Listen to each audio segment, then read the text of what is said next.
प्रधानमंत्री नरेंद्र मोदी ने चार्ज लेने के बाद ही कई नई अनूठी योजनाएं शुरू की। एक बड़ी अनूठी योजना थी गांव को गोद लेने की। कहा तमाम सांसद गांव को गोद लें। हमारे साथ केंद्रीय पर्यावरण मंत्री प्रकाश जावड़ेकर हैं। उन्होंने भी गांव पालदेव को गोद लिया है।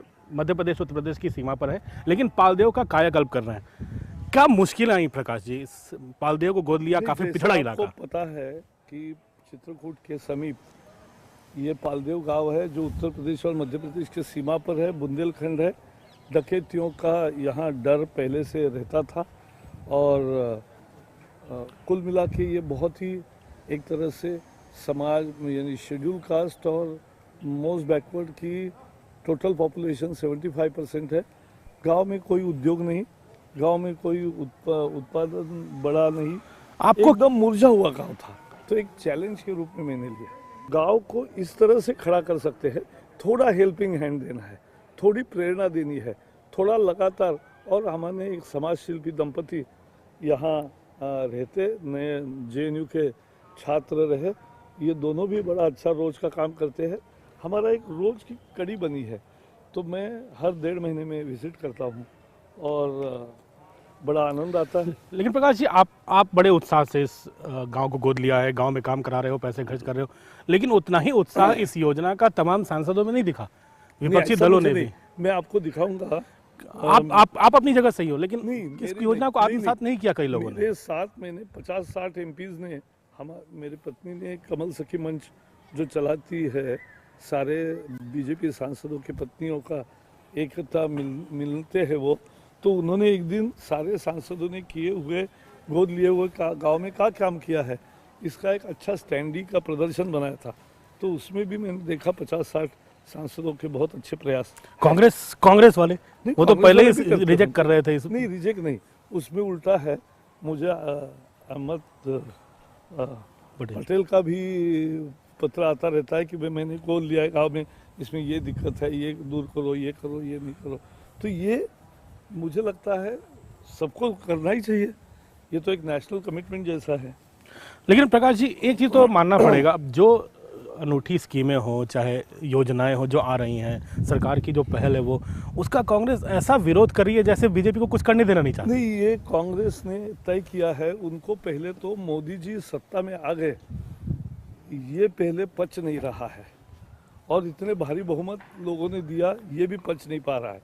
वो सत्ता से बेदखल हो गए और अब आने की संभावना नहीं है।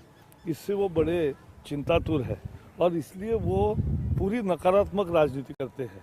यानी लोकतंत्र को ध्वस्त करने का काम वो जब सत्ता में थे तो इमरजेंसी के दौरान भी किया, अब सत्ता में नहीं है तो भी वो लोकतंत्र को ध्वस्त करने का ही काम कर रहे हैं। तो भी संसद का सत्र फिर आ रहा है प्रकाश जी। इस बार भी लगता है कि कांग्रेस कुछ करने देने के मूड में नहीं है बीजेपी को। तो आप लोग कितने लोकतंत्र के विरोध में काम कर रहे हैं?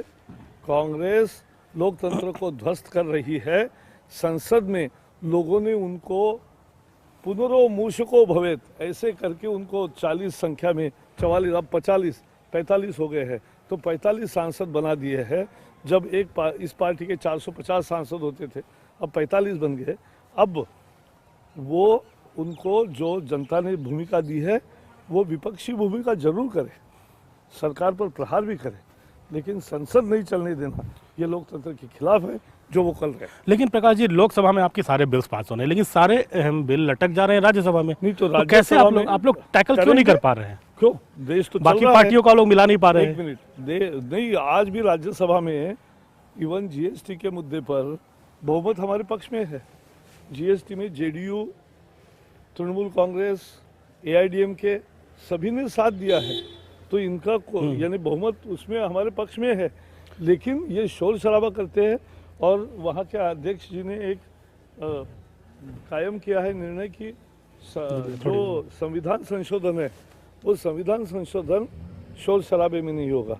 तो इसलिए एक पेच है, लेकिन मुझे लगता है इसका उपाय होगा इस बार, और इस बार ये जो जनता की विल है वो प्रिवेल करेगी और बिल पास होगा। इस बार तो लगता है गुजरात के मुद्दे पर आनंदीबेन के खिलाफ आरोप लगा, उस पर मुद्दे पर सदन नहीं चलने देने के मूड में है। कुछ भी करने से, आरोप करने से और शोर करने से कुछ भी नहीं हुआ। एक भी इनका आरोप तथ्य नहीं हुआ। हमने कोयले का आरोप लगाया, उच्चतम न्यायालय ने सभी कोयले के खदान रद्द कर दिए। तो प्रकाश जी, इसमें एक और सवाल उठ रहा है कि परसेप्शन एक ऐसा बनता जा रहा है कि जो आपकी सरकार अनूठे काम कर रही है वो जमीन पर नहीं पहुंचता, या फिर आप लोग ठीक से प्रचार प्रसार नहीं कर पा रहे, आप लोग मानते हैं कहीं पे चूक हो रही है? नहीं, ऐसा नहीं। मैं आपको बताता हूँ, अगर जनधन योजना में 17 करोड़ गरीबों ने अपने खाते खोले हैं, तो ये जो टेलीविजन के पर्दे पर जो प्रचार होता है या चर्चा होती है, उसके बाहर एक वास्तविक भारत है, और वो वास्तविक भारत मोदी जी के साथ है। मोदी जी के अपील को जो 69 में, यानी 45 साल में, 45 साल में जो काम नहीं हुआ, जितने अकाउंट नहीं खुले, उतने 15 महीने में खुले, ये एक अपने आप अद्भुत है। और गरीबों का प्रसार, 11 करोड़ से ज़्यादा लोग अगर 12 रुपये भरने के लिए, दुर्घटना का इंश्योरेंस लेने के लिए 12 करोड़ लोग कतार लगाकर अगर 12 रुपये भरने को उस बैंक में पहुंच रहे हैं, तो ये भी एक अद्भुत क्रांति है। तो मैं ऐसा मानता हूं कि लोग तो बिल्कुल समझ रहे हैं, लेकिन मीडिया में उसका प्रचार प्रसार, क्योंकि अब मीडिया की भी आज़ादी है, उनको क्या कहे, वो अगर ऑस्ट्रिच की तरह समाज की वास्तविकता को न देखते हुए वो ऐसा ही प्रचार करना चाहते, तो उनकी आज़ादी है। नहीं, मैं प्रचार मतलब सही ढंग से जनता तक वो चीज़ें पहुंच नहीं रही हैं, ये परसेप्शन बना। हाँ, तो ये नहीं, ये एक है। मैं तो हमेशा मानता हूँ कि सुधार की रोज गुंजाइश है, तो हम भी और जनता में इफेक्टिवली कैसे पहुंचेंगे। लेकिन अभी हमने एक काम किया, पीएम चिंतित है थोड़ा इस बात को नहीं, लेकर? हमने एक काम किया इसमें। अभी प्रधानमंत्री जी की कल्पना से सारे मंत्री जनवरी महीने में 2-2 लोकसभा क्षेत्र में गए, तो 60 हमारे मंत्री 120 लोकसभा क्षेत्र में गए। वहाँ उनकी प्रेस कॉन्फ्रेंस हुई, बजट के लिए उन्होंने अलग से मीटिंगें ली, किसान संगठन, मजदूर संगठन के सबसे बात किया, पार्टी के कार्यकर्ताओं के साथ बात किया, पार्टी की रैली को एड्रेस किया, प्रेस के साथ चर्चा की। तो ये सब करके इतना ज़बरदस्त अच्छा प्रचार हुआ। तो जो सही चित्र है वो ज़रूर हम बताएंगे। और कुछ मीडिया के इंटरेस्ट समझो ये हुए हैं, पहले जैसे कांग्रेस में ओबलाइज करने का एक राजनीति चलता था, शायद वो नहीं होती हमारे यहाँ, तो इसलिए कोई दुखी। काउंसिल ऑफ मिनिस्टर्स की लगातार बैठकें हो रही है हर महीने, अब आपकी एक बैठक, हर एक बैठक होगी, तो प्रधानमंत्री बार बार इस बात को भी जोड़ दे रहे हैं कि जनता तक जाइए आप लोग। अगर ये प्रधानमंत्री की चिंता को नहीं दिखाता है कि सही चीजें पहुंच नहीं पा रही? ऐसा है, लोकतंत्र का मतलब ही है कि लोगों की मांगे, लोगों के फायदे के लिए योजनाएं, और लोगों तक वो सही रूप में पहुंचे। और मैं कह रहा हूँ ना कि हमने एडवर्टीजमेंट कम किया, हमने बहुत सारा प्रचार का कम किया, फिर भी अगर 17.5 करोड़ लोग अगर अपना खाता खोलने के लिए खुद गए बैंक में, तो ये एक अद्भुत क्रांति है। ये किसने बताया? कहीं भी टीवी में जाओ आप, ऐसा नहीं बताया, तो भी लोगों ने किया।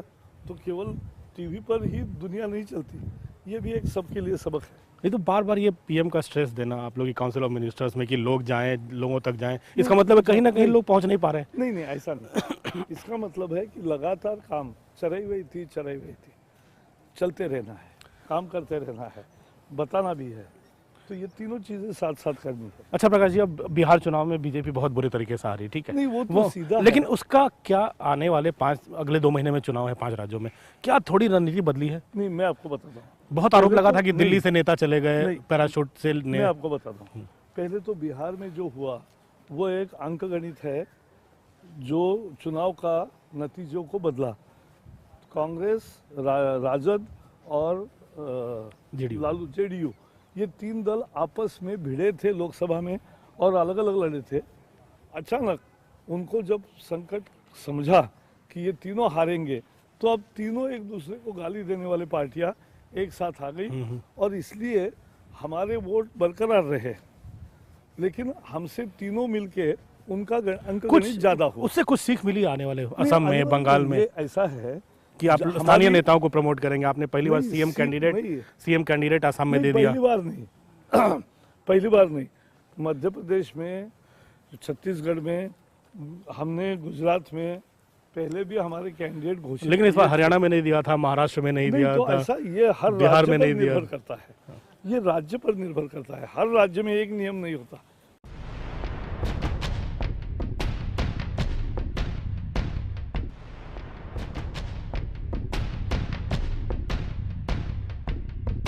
प्रकाश जी, अब ठीक है, असम चुनाव की बात हो गई। अब बड़ी बड़ी चिंता सबको ये हो रही है कि कहीं प्रधानमंत्री के मंत्रिमंडल में फेरबदल कर देंगे, अमित शाह नई टीम बना देंगे। तो पार्टी में क्या इस बात को लेकर बड़ी चिंता बनता नहीं रहती है? नहीं, इसमें हमारे यहाँ कभी चिंता कुछ नहीं होती, क्योंकि प्रधानमंत्री का अधिकार है मंत्रिमंडल के लिए, और पार्टी अध्यक्ष सब पार्टी के वरिष्ठों से सलाह करके अपनी टीम तैयार करते हैं। तो ये दोनों काम हम प्रमुख समझते हैं, और इसलिए जो भी हर एक को काम मिले, हमारे यहाँ कार्यकर्ताओं की बल्कि ये रहता है कि मुझे काम का अवसर था, कहाँ दो क्या दो ये नहीं मांगता, वो कहता है मुझे काम करना है, बहुत पार्टी के लिए काम करना है, देश के लिए काम करना है, मुझे काम दो, और काम करते हैं। प्रकाश जी, एक और सवाल है। आप पर्यावरण मंत्री हो, पर्यावरण पर हम लोग बात करें, नमामि गंगे एक बड़ी महत्वपूर्ण परियोजना थी, उसमें भी लग रहा है बहुत चीजें सतह पे नहीं आ रही। आपको नहीं, लगता है कि मुझे लगता है अभी बिल्कुल आपकी सफल मेहनत है, क्योंकि 3 चीज़ें हुई है। पहले तो गंगा का पूरा नक्शा चिन्हित हो गया, तैयार हो गया, कैसे गंगा परियोजना चलेगी। इसमें दुर्भाग्य से यह है कि कांग्रेस ने सीवेज ट्रीटमेंट को कभी प्राथमिकता नहीं दी। इस कारण आज 68 साल के आज़ादी के बाद 86% सीवेज अनट्रीटेड गंगा में और सभी नदियों में जा रहा है। वेस्ट, सॉलिड वेस्ट भी जाती है गंगा में। तो इसके लिए हम सॉलिड वेस्ट के नए रूल्स बना रहे हैं, जो इस महीने घोषित होंगे। उसका पब्लिक कंसल्टेशन तैयार हो गया। थेम्स नदी साफ हो गई, वो बाकी हो गई। नदियां साफ हो गई, गंगा हम 20 लोग साल कब लगेंगे। कब साफ हम लोग मैं गंगा बता रहा हूं, देखेंगे? 10 साल में गंगा पूरी साफ होगी।